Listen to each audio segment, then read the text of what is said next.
자, 오늘은 이제 예수님의 명령 11번째 명령을 우리가 살펴봅니다. 11번째 명령, 원수를 사랑하라 라는 명령입니다.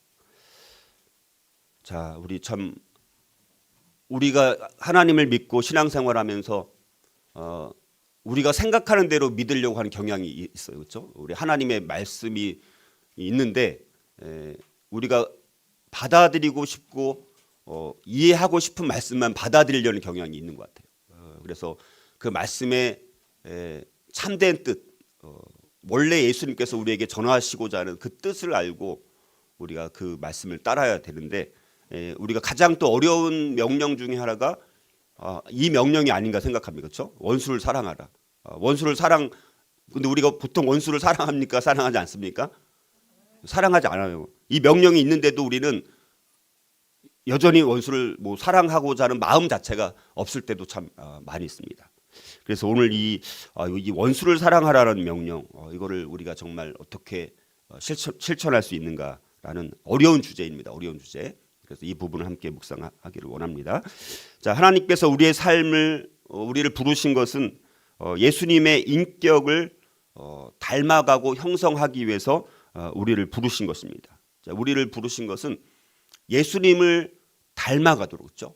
예수님을 따라가도록, 예수 그리스도께서 가지신 그 인격을 우리도 갖게 하는 것이 우리를 부르신 뜻이라는 것입니다. 자, 그런데 이제 하나님께서는 우리의 인격을 성장시키기 위해서 우리가 그냥 모든 것이 형통하고 잘 될 때 우리의 인격은 잘 성장하지 않습니다. 그래서 하나님의 관점은 우리에게 반드시 시련과 고난과 박해가 필요하다라고 이제 보시는 것입니다. 그래서 우리의 인생에 이런 시련이나 고난이나 박해가 없다면 우리는 하나님의 영광으로 우리의 삶을 빛나게 할 수 있는 사랑이라든가 희생이라든가 용서의 중요성을 절대 배우지 못한다라는 것입니다. 자, 왜냐하면 우리가 원수를 우리의 삶을 파괴하려고 하는 자로 본다라면 우리가 그들을 사랑할 수 있을까요? 없을까요? 원수가 우리의 삶을 파괴하려고 하는 자라는 관점으로만 본다라면 절대 우리는 원수를 사랑할 수 없습니다. 그러나 우리가 그 원수들을 우리 안에 가장 빛나는 최상의 것을 주시는 하나님 안에서 도구로 생각할 수 있다면, 이 원수들은 우리를 그냥 파괴하는 자만이 아니라 우리에게 하나님은 항상 나쁜 것을 주십니까? 최상의 것을 주십니까? 항상 최상의 것입니다. 우리한테는 그게 최악이라도 하나님한테는 최상인 거예요. 그게. 그런 도구로 생각할 수 있다면 우리가 이 원수를 사랑하라는 이 명령을 그래도 좀 실천할 수 있지 않을까 우리가 볼 수 있습니다. 자, 우리 가정을 한번 가정의 관계에서 우리 예를 한번 들어볼까요? 여러분들, 우리가 이 원수를 사랑한 것도 문제지만 남편과 아내, 또 우리 형제 자매가 있잖아요. 남매든 형제끼리든 서로 사랑을 하라고 말씀을 하셨습니다. 근데 우리는 가정 안에서 다툼과 여전히 싸움이 일어납니다. 그래서 우리가 그런 생각을 하는 것이죠. 남편은 아내를 향해서 그녀는 내 요구를 만족시킬 수 없는 아내야, 이렇게 생각하고, 또 아내는 남편을 향해서 그는 나를 절대 이해하지 못하고 있어. 자, 이렇게 우리가 생각하는 경향이 있다라는 것입니다. 자, 그러나 하나님은 저와 여러분들의 남편, 아내, 또 형제와 자매를 우리는 마치 이 왼수, 배우자가 왼수입니다. 왼수. 그리고 남매, 자매끼리도 막 서로 어쩌면 그렇게 다른 동생들한테는 잘하는데 자기 동생한테는 마치 원수처럼 대하는 경우가 종종이 아니라 많이 있어요, 없어요? 너무 많이 있다는 거예요.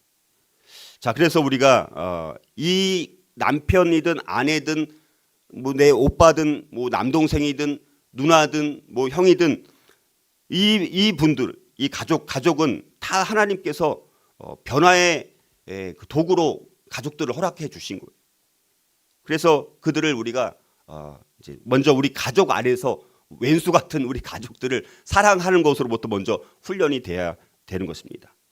자, 그런데 이제 우리가 이제 이 원수라고 했을 때는 두 가지가 있습니다. 여기서 이제 두 가지로 잘 생각을 해야 돼요. 그러니까 이게 참 쉬운 게 아닙니다. 이 명령이 되게 어려운 명령입니다.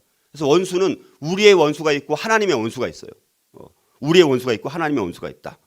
그게 이제 엘리야와 엘리사의 경우에 이제 이런 경우가 이제 다른 예가 있는데 그걸 좀 설명드릴게요.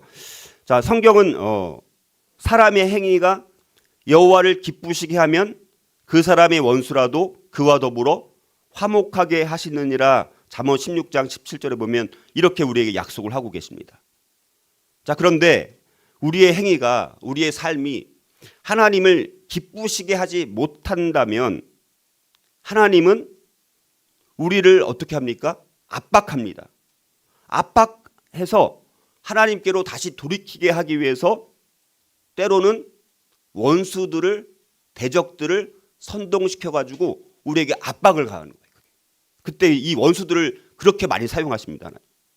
그래서 하나님은 이런 방법을 가지고 이스라엘이라는 이 나라를 끊임없이 그렇게 사용을 하셨습니다. 그래서 이스라엘 백성들이 끊임없이 하나님을 버리고 다른 신을 또 섬기고 우상 숭배할 때 하나님은 어떻게 합니까? 그들을 그냥 놔두지 않잖아요. 그때 어떻게 합니까? 징벌을 하시는데 징벌하는 방법 중에 하나가 뭡니까? 그 주변 이웃 나라를 강성하게 만드는 거예요. 이스라엘 주변에 있는 나라를 강성하게 만들어 가지고 이스라엘을 공격을 하게 만드는 것입니다. 그래서 이스라엘의 그 범죄에 대해서 하나님께서 이웃 나라를 강성하게 해서 전쟁을 일으켜서 이제 징계를 해주시는 것을 이제 보게 됩니다. 또 어떤 경우에는 선지자나 사사들을 세워가지고 자기 백성들을 또 심판하기도 하시고. 자, 근데 우리가 이제 엘리야와 엘리사의 경우가 이제 두 가지가 이제 한 경우에는 하나님의 원수가 어떤 건지 또 우리의 원수가 어떤지를 설명해 주는 부분이 있습니다. 자, 먼저 엘리야의 경우는 엘리야를 잡으려고 이제 아하시아 왕이 군사들을 보낸 적이 있습니다. 열왕기상을 보면 22장을 보면 그래서 그 군사들을 보낸 그 왕은 바알을 섬기고 근데 이스라엘의 하나님 여호와를 노하시게 하는 그런 왕이었습니다. 아하시아 왕이.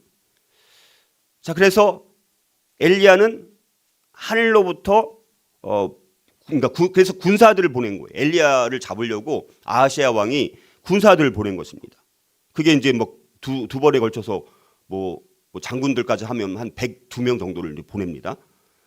자, 그런데 엘리야는 하늘로부터 불이 내리도록 해가지고 그 사람들 다 불살라 죽이게 하는 그런 사건이 있었습니다. 자, 그래서 이거는 이걸 통해서 왕과 사람들한테 하나님의 심판을 보여주는 그런 선지자로서 강력한 역할을 하게 됩니다. 그리고 이제 우리가 알다시피 바알의 신들과 싸워가지고 이제 그들을 다 섬멸을 하지 않았습니까? 이런 경우에는 이제 하나님의 원수고 하나님의 원수. 그러니까 하나님의 원수들은 하나님께서 직접 심판을 이제 행하시는 거예요. 자, 그런데 이제 또 다른 원수가 있습니다. 자, 엘리사 시대 때 하나님께서는 이스라엘을 괴롭게 하기 위해서 징벌하기 위해서 아람이라는 나라를 사용을 하신 바가 있습니다. 자, 그런데 이제 엘리사가 이 아람 왕의 아주 비밀스러운 그 전략을 당시 이스라엘 왕이었던 요람 왕에게 이걸 자꾸 알리게 되는 거예요. 그러니까 아람 왕 입장에서는 자기들이 아주 엄청나게 비밀스러운 전략을 세웠는데 번번이 이게 발각이 돼갖고 자기들이 맨날 당하는 거예요. 그래가지고 이제 아람 왕이 이 엘리사를 잡아야 되겠다라고 생각해가지고 큰 군대를 보내게 됩니다. 자, 그때 엘리사는 하나님께서 그들을 치셔가지고 일시적으로 앞을 못 보게 한 다음에 그 군사들을 요람 왕에게로 이끌어오게 됩니다. 자, 그래서 이제 이 이스라엘 왕이 그러면 자기를 공격한 아람의 군사들이니까 그들을 어떻게 해야 돼요? 죽이려고 해야 되는 거잖아요. 그렇죠? 자기 나라를 공격한 이스라엘을 공격한 이 아람 군사들이니까 죽이려고 했는데 엘리사는 완전히 반대로 행하게 합니다.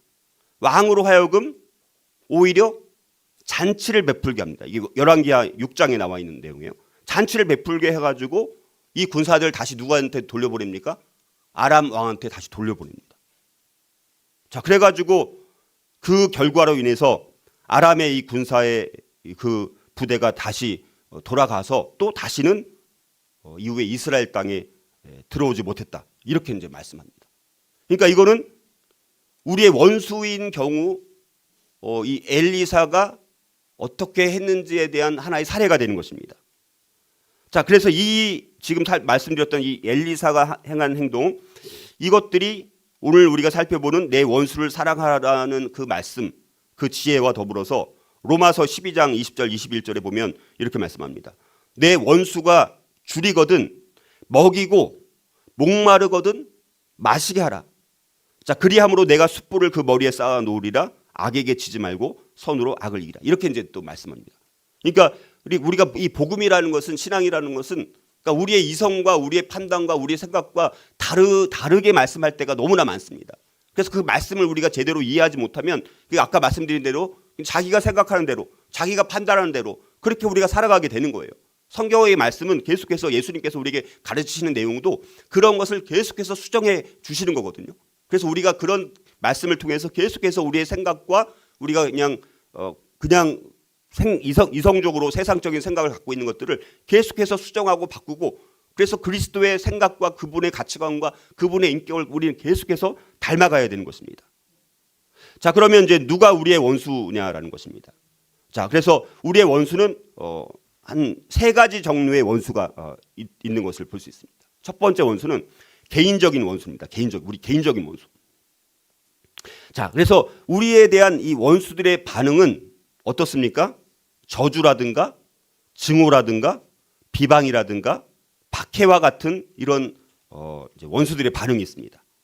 자, 그런데 우리가 이런 반응은, 우리는 개인적인 원수가 있을 때 나는 항상 어떤 사람인 거예요? 나는 항상 옳은 사람인 거예요. 나는 잘못한 게 하나도 없어. 근데 상대방은 항상 뭐예요? 원수예요. 모든 잘못과 모든 책임과 이 모든 궁극적인 원인과 이거 다 누구한테 있다는 거예요? 나한테 있다고 생각하는 사람이 있나요? 상대방한테 있다고 생각하는 것이죠. 자, 그래가지고 근데 여러분들, 우리가 위선자로 살아가면, 내가 만약에 위선자예요, 그렇죠? 근데 자기는 위선자라고 생각 안 하죠. 내가 위선자이기 때문에 사람들이 우리를 저주할 수 있잖아요, 그렇죠? 아니면 내가 그 사람을 속여가지고 내가 뭐 뺏었습니다. 뭔가 피해를 끼쳤어요. 그러면 그 사람이 우리를 증오할 수 있잖아요, 그렇죠? 아니면 내가 상대방에게 상당히 기분을 상하게 만드는 어떤 일을 해서 그 사람이 나를 모욕하고 비방할 수 있다라는 것입니다. 그러니까 우리가 원수들을 사랑하라고 했을 때 이 원수들을 여러분들, 자, 우리의 삶 가운데, 그래서 내가 성품이 결함이 있는 걸로 인해서 상대방이 나를 저주하고 증오하고 비방해서 내가 그 사람과 원수가 됐다라면 나에게 책임이 있는 거잖아요, 그렇죠? 그럴 경우에는 내가 내 성품의 결함을 고쳐야 되는 것이고, 또 때로는 그 사람이 나를 지적을 하거나 했을 때 그걸 통해서 내가 우리가 깨닫게 해달라고 하나님 앞에 우리가 기도해야 될 필요가 있다라는 것입니다. 자, 그래서 우리가 이제 이 개인적인 원수, 우리가 물론 그렇지 않은 경우도 물론 있겠죠. 그래서 우리가 이제 또 아니면 내가 잘못이 만약 없다라면 정말, 근데 우리가 하나님 앞에 강력히 기도를 해야 되겠죠. 먼저 내 잘못을 포기하고. 근데 상대방이 뭔가 정말 또 근데 진짜 문제가 있어서 내가 원수 관계처럼 개인적인 그런 관계가 되었다라면 하나님께서 상대방의 마음을 변화시킬 수 있도록 그를 위해서 우리가 기도해야 될 필요성이 있다라는 것입니다. 그래서 사도 바울은 이렇게 말합니다. 고린도전서 4장 12절 13절. 모욕을 당한즉 축복하고 박해를 받은즉 참고 비방을 받은즉 권면하니, 이렇게 이제 말씀하고 있습니다. 자, 두 번째 원수는 어떤 원수가 있냐면 정치적인 원수가 있습니다. 정치적인 원수. 자, 예수님께서 너희 원수를 사랑하라라고 명령하셨을 때 지금 이스라엘의 상황은 어떤 상황이냐면 로마의 압제하 식민지로 있었습니다. 자, 그래서 당시 이스라엘에는 오히려 로마의 이 통치로부터 벗어나기 위해서 많은 그룹들이 있었습니다. 그렇죠? 뭐 바리새인, 사두개인, 뭐 열심당, 뭐 SNF파 이런 활동들을 하고 있었는데, 자, 그런데 그 이스라엘 백성들, 유대인들을 향해서 원수를 사랑하라. 지금 로마의 지금 식민지로 살아가고 로마의 압제를 받고 있는데 원수를 사랑하라고 말씀하시는 이 명령은, 여러분들 이 명령이 좋을까요? 싫을까요? 당연히 싫겠죠. 자, 그래서 우리가 이 정치적인 원수들, 우리가 어떤 관점으로 봐야 되느냐? 일단 기본적으로는 잠언 29장 2절에 말씀하시기를 의인이 많아지면 백성이 즐거워하고 악인이 권세를 잡으면 백성이 뭐라고요? 탄식하느니라 라고 말씀합니다. 의인이 많아지면, 특별히 이 지도자들 가운데 의인이 많아지면 백성들이 어떻습니까? 즐거운 거예요. 행복한 거예요. 근데 악인이 권세를 잡으면 어떻게 됩니까? 백성들이 탄식하는 거죠. 지금 이 우리나라 지금 정치도 악인이 진짜 권세를 잡게 된다면 어떻게 될까요? 탄식하게 되는 거예요. 그 사람이 악인이 아니라고 생각할지라도 진짜 악인이었습니다. 그럼 나중에 탄식하게 되는 것이죠. 그러나 그건 때가 늦은 것이죠.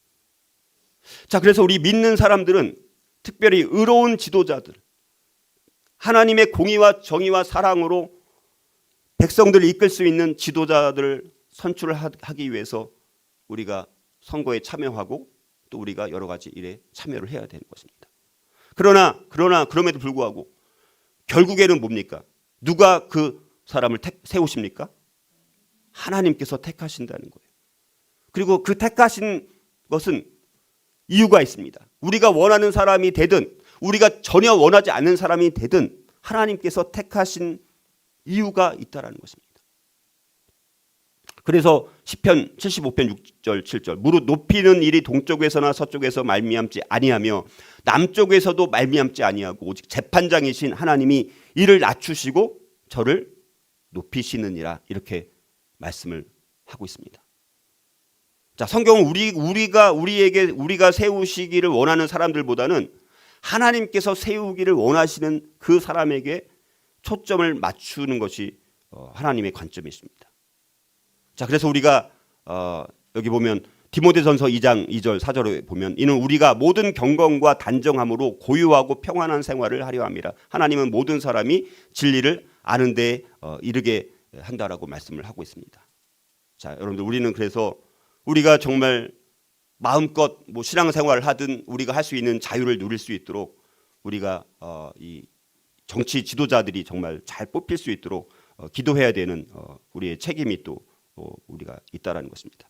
그러나 이런 정치적인 원수들을 우리가 사랑하라고 말씀하는 부분은 뭐 그 사람이 잘못 얘기하거나 잘못 이끄는 그 가치관들을 우리가 따르라는 것까지는 아닙니다. 그것까지는 아닙니다. 그러나 내 원수를 사랑하라고 했을 때 이 정치적인 원수들에 해당되는 사람들이 있다라면 우리가 그들의 가치관과 방향성과 우리가 일치하지 않을지라도, 그러나 그들의 어떤 삶에 부딪히는 어려움과 잘못된 부분들을 위해서 우리가 때로는 필요한 것을 돕기도 하고 기도를 통해서 그 사람이 정말 변화될 수 있도록 우리가 기도해야 되는 그런 역할이 우리에게 주어져 있는 것을 보게 됩니다.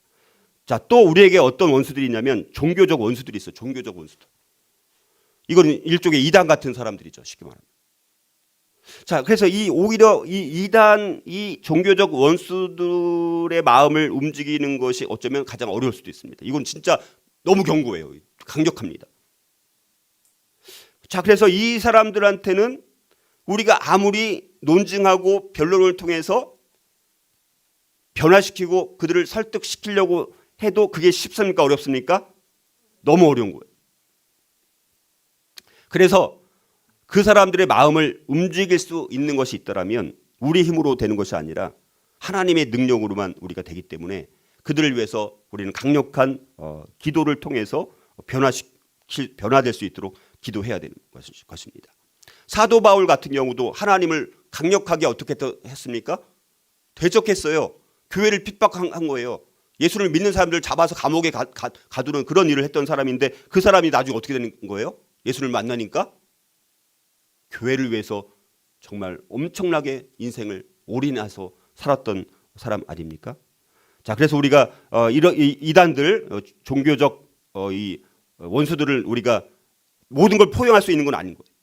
그러나 변화될 수 있도록 우리가 기도할 수 있는 건 하고, 그러나 거짓 가르침을 선동하는 자들과 교제하는 것은 우리가 제한을 두신다는 거예요. 하나님께서 우리에게 제한을 두십니다.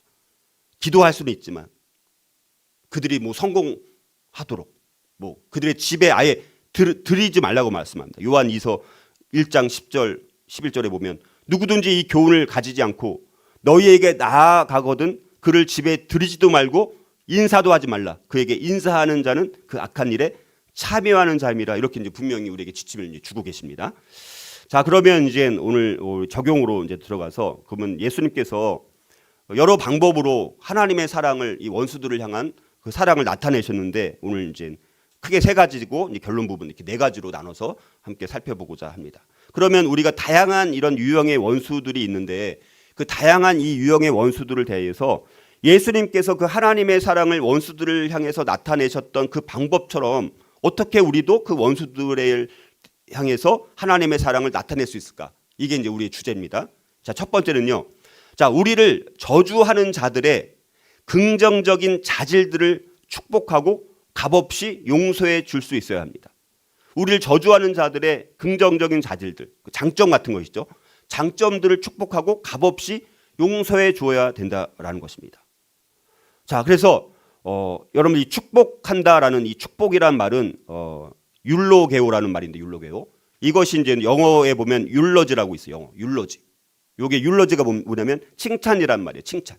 우리 다른 사람 칭찬할 때 그 율러지입니다. 그러니까 축복이라는 말은 칭찬과 관련이 있습니다. 그러니까 축복이란 말, 이 칭찬이라는 건 의미가 뭐냐? 부정적인 자질들도 우리가 축복을 해주면 안 되잖아요. 그렇죠? 그런 부정적인 자질이라든가 단점이 아니라 긍정적인 자질이라든가 장점에 초점을 맞추는 거예요. 여기서 이 율러지라는 칭찬, 축복이라는 말은 이 장점이나 긍정적인 어떤 자질들이 있는 그 부분들에 초점을 맞추는 것입니다. 그래서 그렇다고 악을 뭐 눈 감아주는 게 아닌 거예요. 악을 눈 감아주는 건 아닙니다. 이거 그래서 오해하면 안 되는 거예요. 그래서 좀 굉장히 이게 예민한 부분입니다. 아주 세밀한 부분이기도 하고. 자, 그래서 우리가 이제 여러분들 우리가 이 때로는 하나님께서도 여러분들 그러면 성경의 말씀이 뭡니까? 하나님께서는 악인과 선인에게 모두에게 해와 비를 주시잖아요. 그렇죠? 선인한테만, 의인한테만 해와 비를 주시는 게 아니라 악인들에게도 비와 해를 주셔서 은혜를 베푸시지 않습니까? 그러니까 하나님께서 우리의 원수들에게 은혜를 주시는 이유는 뭡니까? 그 은혜를 통해서 그들로 하여금 회개의 자리에 나오게 하는 수단이 될 수 있기 때문에 은혜를 주시는 것입니다. 자, 그래서 여러분들 우리가 특별히 여러분들 이것을 보면요, 이런 아주 정말 어려운 상황에서 이런 사례를 보여준 사람들이 많습니다. 그러니까 박해받은 교회에서 특별히 박해받은 교회 가운데 많은 이야기들을 보면요, 그리스도인들이 원수를 어떻게 사랑하는지 이거를 보여준 사례가 굉장히 많습니다. 자, 그 중에 대표적인 것은 성경에 나오는 사람이 누굽니까? 원수를 오히려 용서해 준 사례가 누굽니까? 스데반 집사죠. 스데반 집사. 돌로 치는 군중들, 자기를 돌로 쳐서 좀 죽는 상황입니다. 자, 그런 군중들을 향해서 스데반은 조금도 원한을 품지 않았다는 것입니다. 오히려 그가 한 것은 뭡니까? 온유한 기도예요. 온유한 기도. 스데반의 마지막 말은 스데반이 무릎을 꿇고 이렇게 말하는 것으로 끝이 납니다. 사도행전 7장 60절. 무릎을 꿇고 죽으면서 돌에 맞아서 원수들에 의해서, 그런데 이렇게 말합니다. 무릎을 꿇고 크게 불러 이르되 주여 이 죄를 그들에게 돌리지 마옵소서, 이 말을 하고 자니라. 이렇게 말씀하고 있습니다. 돌에 쳐 맞아서 죽임을 당하는 동안에도 스데반 집사는 사랑 어린 말을 담아가지고 오히려 그 대적들을 용서해달라고 간구하고 있다는 것입니다. 근데 이 스데반의 이 마지막 간구는 누가복음에 나와 있는 예수님의 그 십자가상의 가상칠언의 첫 마디, 누가복음 23장 34절과 너무나 흡사합니다. 이에 예수께서 이르시되 아버지 저들을 사하여 주옵소서, 자기들이 하는 것을 알지 못함이니이다. 이렇게 말씀하고 있다는 것입니다. 자, 역사적으로 또 스코틀랜드라는 종교개혁이 꽃을 피웠던 스코틀랜드의 종교개혁가 중에 한 사람이었던 순교자 조지 위샤트라는 사람이 있습니다. 1546년에 순교를 당했는데요. 자, 이 사람이 이제 순교를 당하는, 불에 타서 화형에 이제 처해지는 상황입니다. 근데 그 교수형 집행인이 있을 것 아닙니까? 교수형 집행인이 무릎을 꿇고, 근데 이 교수형 집행, 이 위샤트라는 사람을 이제 화형에 처하기 위해서 불을 이제 태우는 교수형 집행하는 그 사람도 양심이 있다 보니까 이 사람이, 조지 위샤트라는 사람이 죄가 없다는 것을 분명히 알고 있었기 때문에, 자, 이렇게 이제 사형 집행인이 위샤트한테 이렇게 말합니다. 당신께 기도하오니 저를 용서해 주십시오. 나는 당신의 죽음에 대해 저는 죄가 없습니다. 그러니까 자기도 미안하니까 이렇게 말을 한 거예요. 자, 그런 교수 집행인한테 우리 같았으면 뭐 욕을 하거나 뭐 이렇게 했을 텐데, 조지 위샤트는 이렇게 대답을 합니다. 이리 오라고, 자기한테 가까이 오라고, 더 가까이 오세요. 그래서 이 교수 집행인이 위샤트한테 지금 순교 다가고 있는 그 사람한테 오니까 위샤트가 가까이 온 그 사람의 뺨에다가 이제 입을 맞춥니다. 그리고 이렇게 말을 하는 거예요. 보십시오. 내가 이제 입을 맞추는 건 사랑의 표현이잖아요. 자, 보십시오. 이것은 내가 당신을 용서한다는 표시입니다. 사랑하는 이연, 이제 당신의 일을 그대로 하세요. 자, 이렇게 교수대에 올라가서 목이 잘리고 불에 타서 가루가 되어버린 이런 사건들이 있습니다. 이런 게 굉장히 성경과 역사 속에 많은 이런 사례들이 너무나 많이 있습니다. 자, 하나님의 자녀들은 이렇게 원한을 없애버릴 수 있고 용서할 수 있어야 된다. 우리는 날마다 값없이 용서받았습니다. 그래서 그 값없이 용서받은 것처럼 날마다 값없이 또 용서해주면서 살아가야 된다는 것입니다. 그렇게 할 때 우리가 하늘나라를 위해서 준비된 자임이 증명되어지고, 이런 모습들을 통해서 원수들도 변화시켜서 사도 바울이 교회를 핍박하다가 예수님을 믿은 것처럼 우리가 그런 것이 필요하다는 것이죠. 그래서 우리가 용서와 더불어서 아까 말씀드렸던 것처럼 다른 사람들의 이 장점들을 우리가 좀 초점을 맞추고 우리가 볼 수 있어야 된다. 그렇다고 뭐 악한 것에 대해서 우리가 용인하라, 그런 의미 자체는 아닙니다. 자, 두 번째로, 다양한 유형의 원수들을 대하여 예수님께서 하나님의 사랑을 나타내셨던 방법처럼 우리 어떻게 하나님의 사랑을 나타내야 할까? 두 번째는요, 우리를 미워하는 자들을 위해서 기도와 도움을 제공함으로 선을 행해야 된다는 것입니다. 자, 우리가 누군가랑 미워하는 관계, 아니면 우리를 미워하는 사람이 있으면 그 사람이랑 우리가 관계가 불편해요, 편해요? 굉장히 불편하고 꺼려지게 되는 것이죠. 그러면 우리는 점점 더 어떻게 가까워집니까, 멀어집니까? 점점 멀어져요. 그래서 그 미워하는 자들은 더 미워하는 자가 돼서 더 간격은 더 커지고 더 이상 이제 가까워질 수 있는 기회가 없는 거예요. 그래서 우리가 그런 경우일지라도, 우리를 미워하는 자들일지라도 우리가 그를 위해서 기도하고 친분을 쌓아간다면, 그러니까 중요한 것은 기도하면서 친분을 쌓아가는 거예요. 그럼에도 불구하고 왜냐면 우리 마음은 내가 그 사람 볼 필요가 뭐가 있어, 그냥 그렇게 할 수 있지만, 오히려 그를 위해서 계속해서 기도하고 친분을 쌓아간다라면 이제는 하나님께서 관계를 회복시켜 줄 수 있는 가능성이 있다는 것입니다. 그리고 그 사람이 언젠가는 또 절실한 필요가 생길 수가 있습니다. 그렇죠? 아주 우리가 간절하고 절실한 필요가 있을 때 그때 누군가 도와주면 우리는 그 사람을 딴 때보다 더 은인으로 생각해요, 안 해요? 은인으로 생각합니다.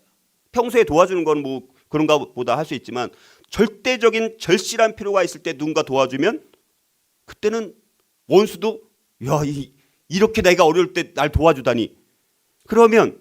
그래서 그 사람이 언젠가는 꼭 반드시 그걸 꼭 기대하고 한 건 아닐지라도 어쨌든 그런 필요가 언젠가는 생길 수 있다는 거예요.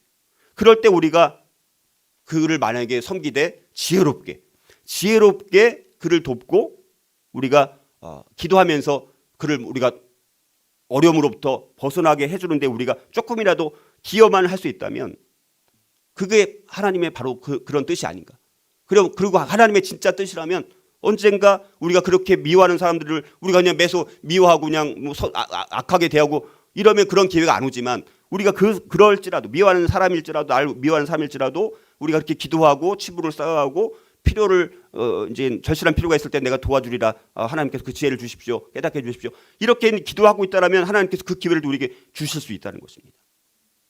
여러분들 우리가 다른 사람들과 불편하고 어떤 것을 그 장애물이 있어갖고 다른 사람을 사랑하는데 어려움이 있다면 하나님과 우리와의 관계 속에서도 그게 또 걸림돌이 되는 거예요. 그래서 하나님과의 관계를 더 우리가 걸림돌 없이 하나님과의 관계가 더 깊어지고 이러려면 우리가 다른 불편한 관계들도 우리가 하나씩 없앨 필요가 있다라는 것입니다. 자, 그래서 우리가 사랑은 그래서 하나님께서 모든 사람들에게 선대하시기 때문에 우리도 모든 이들에게 선을 베푸시는 그런 의미를 또 갖고 있습니다. 시편 145편 9절에 보면 여호와께서는 모든 것을 선대하시며 그 지으신 모든 것에 긍휼을 베푸시는다. 이렇게 말씀하고 있습니다. 자, 그래서 우리를 미워하는 자들을 있을지라도 그들을 위해서 기도하고 또 때로는 도움을 제공함으로 선을 행할 수 있어야 된다는 것입니다. 자, 이제 세 번째로 다양한 유형의 원수들을 대하여 예수님께서 하나님의 사랑을 나타내셨던 방법처럼 어떻게 우리가 하나님의 사랑을 나타내야 할까? 셋째는요, 우리를 박해하는 자들을 위해서 하나님의 사랑과 진리에 자유롭게 그들이 반응하도록 기도하는 것이 중요합니다. 우리를 박해하는 자들, 우리를 박해하는 자들은 그들 스스로가 그런 것도 있겠지만 그 뒤에서 그를 조종하는 세력이 있다는 것입니다. 그래서 하나님의 사랑과 진리에 그들이 자유롭게 반응할 수 있도록 그를 위해서 기도하는 것이 너무나 중요한 것입니다. 원수들이 우리를 막 악하게 이용하고 우리를 박해할 때에도 우리는 그들을 위해서 기도를 할 수 있다는 것입니다. 기도라도 할 수 있어야 된다는 것입니다. 자, 그런데 이게 에베소 6장 12절 말씀처럼 우리의 씨름이 혈과 육을 상대하는 것이 아니요 통치자들과 권세자들과 이 어둠의 세상 주관자들과 하늘에 있는 악의 영들을 상대함이라. 우리가 상대는 우리를 박해하는 그 사람만 우리가 상대하는 것이 아니라 그 뒤에 배경에 있는 악의 영들을 상대하는 것이 중요한 거예요. 이 원리를 아는 것이 중요합니다. 그래서 우리가 그들을 장악하고 있는 통치자들이 될 수도 있고 권세자들이 될 수도 있고 악한 영이 될 수도 있고, 자, 이런 악한 세력에 의해서 지배받고 있는 그 사람이 이제 우리가 기도를 통해서 어떤 계기를 통해서든 하나님의 사랑과 진리에 대해서 자유롭게 반응할 수 있도록 그의 마음이 열리도록 눈이 열리도록 기도해야 되는 거예요. 그래서 특별히 그런 사람들을 위해서는 더더욱 그리스도의 보혈을 의지하고 예수 그리스도의 권능의 이름을 의지해서 간절히 우리가 기도할 필요가 있다라는 것입니다. 자, 상황극을 한번 생각해 보겠습니다. 상황극을 만들어서. 그래서 사악한 영이 있습니다. 지금 사악한 영이 있어요. 그래서 우리와 원수 맺은 그 사람, 우리를 박해하는 사람들 뒤에 서가지고 이 악한 영이 나한테, 저한테, 우리한테 비열한 행동을 하라고 이제 딱 선동시키고 부추기는 거예요. 그리고 이 악한 영이 그 상대방의 손을 잡고 우리를 치도록 만드는 거예요. 그래서 중요한 것은 여러분들 원수가 문제가 아니라 원수에게 영향을 미치고 있는 힘이 있다라는 사실을 아는 것이 중요한 것입니다. 그래서 우리가 맞았습니다. 그럼 우리 맞았으면 당연히 우리는 갑자기 날 쳤어요. 어떤 사정이든 날 쳤습니다. 그럼 우리는 바로 반응을 보이는 게 뭡니까? 화를 내는 거잖아요. 근데 하나님께서 말씀하는 것은 그 사람을 위해서 하나님께 기도하라는 거예요. 근데 여러분 이 기도가 능력이 있으니까 그 기도의 응답으로 놀랍게 하나님께서 이 상황극에서 하나님이 등장해가지고 이제 우리가 그를 위해서 기도했더니 그 사악한 영을 그 사람을 잡는 게 아니라 그를 장악하고 있는 사악한 영을 사로잡아가지고 그 사람이 상대방이 나를 박해하는 그 사람을 이제 억압하고 있는 이 악한 영을 그 방에서 내쫓는 이런 역사가 일어날 수 있다는 것입니다. 자, 그래서 우리가 이 사탄의 힘으로부터 벗어나도록, 그러니까 항상 어떤 악한 어떤 그 부분들은 그 사람이 100% 하는 게 아니라 그 뒤에서 조종하는 악한 세력이, 악한 영이 작동을 해서 그렇게 할 수 있다라는 것입니다. 그래서 우리가 그들을 위해서 그러니까 기도가 너무 중요한 거죠. 이런 모든 방법들에서 기도를 통해서 간절한 기도를 통해서 우리가 이제 이렇게 그를 사로잡고 있는 악한 영이 떠날 수 있도록. 그래서 이제 그 사람이 이런 모든 걸로부터 이제 해방이 되면 그때서야 우리가 다시 이제 하나님의 사랑과 진리에 자유롭게 반응하는 영이 될 수 있다면 그때는 우리가 이 원수가 친구가 될 수 있는 그 기적의 역사가 일어날 수 있다라는 것입니다. 자, 마지막 이제 결론을 맺습니다. 자, 다양한 이런 유형의 원수들을 대하여 예수님께서 하나님의 사랑을 나타내셨던 방법처럼 어떻게 우리가 하나님의 사랑을 나타낼 수 있을까? 결론적으로 원수들을 사랑하려면요, 지혜로운 생각과 신중한 말과 숙련된 행동을 연마해서 창의적이 되어야 합니다. 이게 또 어렵어요. 그러니까 이게 필요합니다. 그러니까 이게 앞에 있는 세 가지를 하는 데 있어서도 이 네 번째 결론이 우리에게 필요합니다. 자, 원수를 대할 때 우리는 그냥 기존의 고정관념의 생각을 가지고는 원수를 대할 때 100% 사랑할 수 없습니다. 그냥 우리가 습관적으로 생각하고 내가 이제 어떤 고정관념이 있었던 내 생각대로 행동하면 반드시 사랑할 수 없어. 100% 실패입니다. 그래서 우리가 창의성이 필요합니다. 자, 그러기 위해서 세 가지가 필요한데 싸움의 원인을 항상 우리가 원수가 되는 경우에는 다투거나 우리가 싸우기 때문이잖아요. 그래서 우리가 그러면 원수가 안 되려면 어떻게 돼요? 싸움의 원인을 알아야 되지. 내가 이 사람이 왜 맨날 이렇게 반복되는 싸움을 할까? 우리 배우자끼리도 마찬가지죠. 맨날 보면 싸우는 패턴이 똑같아. 맨날 그 본능대로 반응하니까 맨날 똑같이 싸우는 거예요. 그래서 그 싸움의 원인이 뭔가 이거를 알고 그것을 없앨 수 있다면 일단 원수가 되는 것들은 좀 막을 수 있잖아요. 그렇죠? 그러려면 이제 창의성이 필요한 거예요. 창의적인 게 필요한 거예요. 또 그다음에 내 말을 들으려고 하지 않는 그 사람에게 어떻게 하면 하나님의 사랑을 내가 전할 수 있을까? 내가 썼던 방법이 잘못됐으면 하나님 저에게 지혜를 주셔서 내가 그 사람을 어떻게 하나님의 사랑을 어떻게 전할 수 있는지 방법을 발견할 수 있도록 알려주세요. 아니면 내 자신의 삶을 때로는 반성하고 변화시키는 것에 노력을 한다면 내가 잘못해서 내가 원인을 제공해서 원수가 되거나 또 나를 핍박하거나 그럴 수가 있잖아요. 그렇죠? 그래서 우리가 원수를 사랑하려면 창의적이 되는 것이 필요합니다. 창의적. 그래서 우리가 성품에 창의성이라는 성품이 있습니다. 창의성. 우리 계속해서 함께 성품에 대해서 우리가 이제 우리 예배 때 많이 못 드렸지만 우리 홈스쿨링 모임에서 창의성에 대해서 우리 아마 배웠을 텐데 창의성이 뭡니까? 하나님의 뜻을 행하기 위해서 지혜로운 생각과 신중한 말과 지금 제가 여기 네 번째 말씀드렸던 것처럼 숙련된 행동을 연마하는 것이 창의성입니다. 그러니까 하나님의 뜻을 행하기 위해서 자꾸 지혜로운 생각을 연마하고 신중한 말을 연마하고 숙련된 행동을 자꾸 연마하면 창의성이 점점 생기게 되는 것입니다. 그러니까 우리의 기존의 생각 가지고는 원수를 사랑하는 것은 불가능합니다. 그래서 우리가 창의적이 되는 창의성의 성품을 갖는 것이 우리가 필요합니다. 그래야지만 원수를 사랑할 수 있는 게 그나마 가능해질 수 있다는 거예요. 여러분들 이 원수를 사랑하라는 이 명령 결론적으로 이 명령이 어떻게 예수 그리스도를 나타내고 드러내느냐. 여러분들 구약 성경 전체는 하나님 아버지와 그의 아들 예수님께서 그들을 미워하는 자들을 사랑하시고 헌신하신 전략에 대한 통찰력을 아주 특별한 통찰력을 주는 것이 구약 성경의 말씀이죠. 여러분 아담과 하와가 죄를 범했을 때 그들은 어떻게 됐습니까? 아담과 하와가 죄를 범했을 때 하나님과 어떻게 됐습니까? 원수가 된 거예요. 이제 하나님의 원수. 그러니까 하나님한테 우리 인간이 어떻게 됐다고요? 원수가 된 거예요. 그리고 그 후손들도 하나님을 반역하는 자로 태어나게 되어 있습니다. 그렇죠? 그래서 로마서 5장 8절 우리가 아직 죄인 되었을 때 그리스도께서 우리를 위하여 죽으심으로 하나님께서 우리에 대한 자기 사랑을 확증하셨다. 이렇게 말씀합니다. 그래서 이 구약 성경 전체에 걸쳐서 하나님께서는 백성들의 그 사랑을 그럼에도 이 원수 같은 이 인간들 그럼에도 하나님께서는 이 백성들의 사랑을 얻기 위해서 또 아주 다양한 방법으로 아주 독창적인 방법으로 이 선지자들을 계속해서 하나님께서 계속해서 보내주시지 않았습니까? 자, 이렇게 여호와의 선지자들에 대한 이 백성들의 반영. 근데 백성들이 어떻게 해요? 그 여호와의 선지자들의 말을 들어요, 안 들어요? 안 들어요.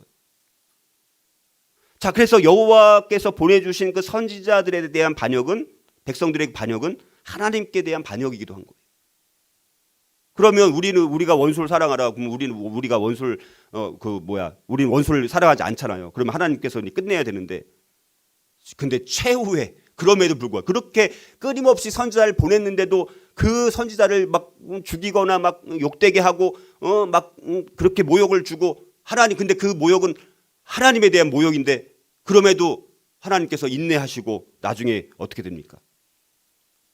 정말 우리의 정말 모델이 되고 본이 되신 누구를, 예수 그리스도를 최후의 그분의 최후의 희생을 통해서 십자가에서 죽기까지 하시는 원수들을, 우리가 하나님과 원수된 우리를 향해서 당신의 독생자 아들 예수님까지 보내주셔가지고 십자가에서 희생을 통해서 끊임없이 저와 여러분들을 향하신, 원수들을 향하신 사랑을 계속해서 나타내셨다라는 것입니다. 자, 이 사랑이 바로 이 원수를 사랑하라는 것을 통해서 우리에게 주시는 교훈이 아닌가라고 우리가 돌아보면서, 너무너무 어려운 명령이지만 그러나 이 명령 안에 담겨져 있는 깊으신 하나님 뜻을 우리가 헤아리고 실천할 수만 있다면, 우리가 그동안 얻지 못했던 많은 열매들, 이 원수를 사랑하라는 명령의 참뜻을 알고 우리가 적용할 수만 있다면, 그동안 우리가 깨지 못하고 극복하지 못했던 어떤 장애물과 벽을 넘어갈 수 있는, 한 단계 우리의 믿음의 성장을 도약시킬 수 있는 그런 명령이 아닌가를 돌아보고, 오늘 우리의 이 말씀을 통해서 저와 여러분들이 이 말씀을 이제 적용하고 결단하는 원수를 사랑하기 위한 다짐을 한번 하고 마치도록 하겠습니다. 제가 말씀드리면 여러분들이 아멘으로 우리 화답을 해주시면 되겠습니다. 자, 원수를 사랑하기 위한 선서를 하겠습니다. 오늘은 이렇게 손을 들고 할까요? 우리 그냥 하니까 안 될 것 같아요. 나는 나에게 죄를 범한 사람들을 용서하겠습니다. 나는 하나님께서 마음에 떠오르게 하는 적들의 목록을 한번 적어보겠습니다. 나는 그리스도가 나를 사랑하는 것처럼 그들을 사랑하겠습니다. 나는 다른 사람들이 가진 장점들을 축복하고 칭찬하겠습니다. 나는 하나님이 다른 사람들을 축복하시도록 기도하겠습니다. 나는 다른 사람들의 필요를 채울 수 있도록 방법들을 창의적으로 찾아보겠습니다. 나는 내가 다가갈 수 없는 사람들을 위해서도 기도하겠습니다. 나는 다른 사람들이 요청을 할 때 내가 조언을 줄 수 있는, 도움을 줄 수 있는 준비를 하겠습니다. 이 고백이 저와 여러분들의 고백이 될 수 있기를 주님의 이름으로 축복합니다.